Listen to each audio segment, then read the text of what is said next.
এবার সরকার চেয়েছিল যে ক্ষুদ্র ব্যবসায়ী যারা রয়েছে বা খুচরা ব্যবসায়ী যারা রয়েছে তাদের উপরে একটা করের আওতায় তাদেরকে আনার একটা চেষ্টার কথা শোনা যাচ্ছিল, যে তাদের ইনকামে 1,000 টাকায় 2 টাকা করে অগ্রিম আয়কর রাখার যে চিন্তাভাবনা সরকার করেছিল সেটা আবার বাতিল করা হলো। এই বিষয়টিকে কিভাবে দেখছেন?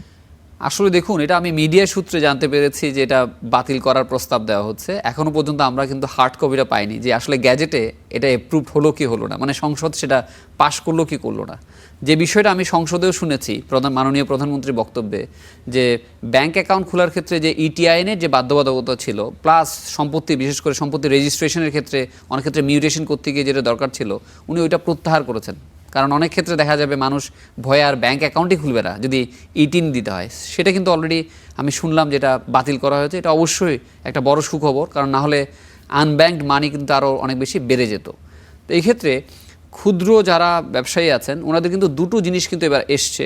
একটা হচ্ছে আপনার সুনির্দিষ্ট কর ভ্যাটের ক্ষেত্রে, আর একটা হচ্ছে 1,000-2 টাকা একটা কর আদায় করার একটা ব্যবস্থা। সো এটা যদি প্রত্যাহার করা হয়, অবশ্যই যারা ক্ষুদ্র ব্যবসায়ী যারা আছেন তাদের জন্য একটা বড় রিলিফ। আর যদি প্রত্যাহার করা না হয় তাহলে অবশ্যই সেটা হবে কি একটা burden to the small businesses আর কি।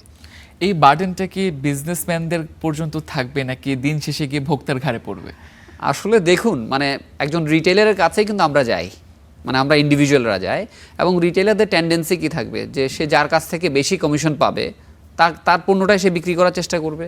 কোনো কারণে আপনি যদি একটা কমপ্লায়েন্ট কোম্পানি ব্যবসা করে, সে যদি 1,000-2 টাকা ওর কাছ থেকে কালেক্ট করতে চায়, তখন বলবে ভাই আমি তো আপনার পণ্যগুলো বিক্রি করবো না, কারণ তার ওখানে লাভ কমে যাচ্ছে। তো এই ক্ষেত্রে দিনের শেষে গিয়ে সেই রিটেইলার এই বার্ডেনটা শিফট করবে ডিস্ট্রিবিউটরের কাছে।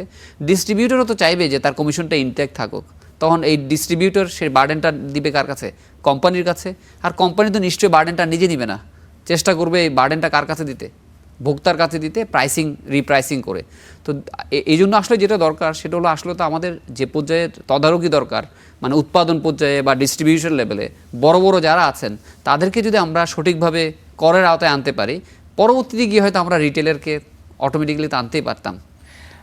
এবার সরকার চেষ্টা করেছে যে অনেক ব্যবসায়িক প্রতিষ্ঠান বা অনেক ব্যবসায়িক খাতগুলোকে কর ছাড় দেওয়ার। এই যে 2 টাকা, 1,000-2 টাকা অগ্রিম কর, এটাকেও যদি সরকার ছাড়ের আওতায় নিয়ে আসে তাহলে সরকার কি পরিমাণ রাজস্ব টার্গেট থেকে বঞ্চিত হতে পারে?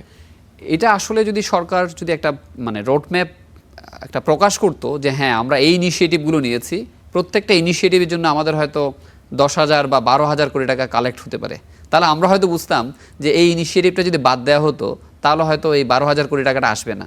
সো এই ডেটা যেহেতু অ্যাভেলেবেল না, এই মুহূর্তে এটা নিয়ে কমেন্ট করা ডিফিকাল্ট। বাট আই বিলিভ যে এখানে হয়তো 6 থেকে 8 হাজার কোটি টাকার হয়তো একটা কালেকশন টার্গেট থাকতেই পারে। সো এটা না হলে কিন্তু আমাদের যে আদায়ের যে লক্ষ্যমাত্রা ওনারা নির্ধারণ করেছেন, সো সেখানেও কিন্তু একটা ডেফিসিট হতে পারে আর কি।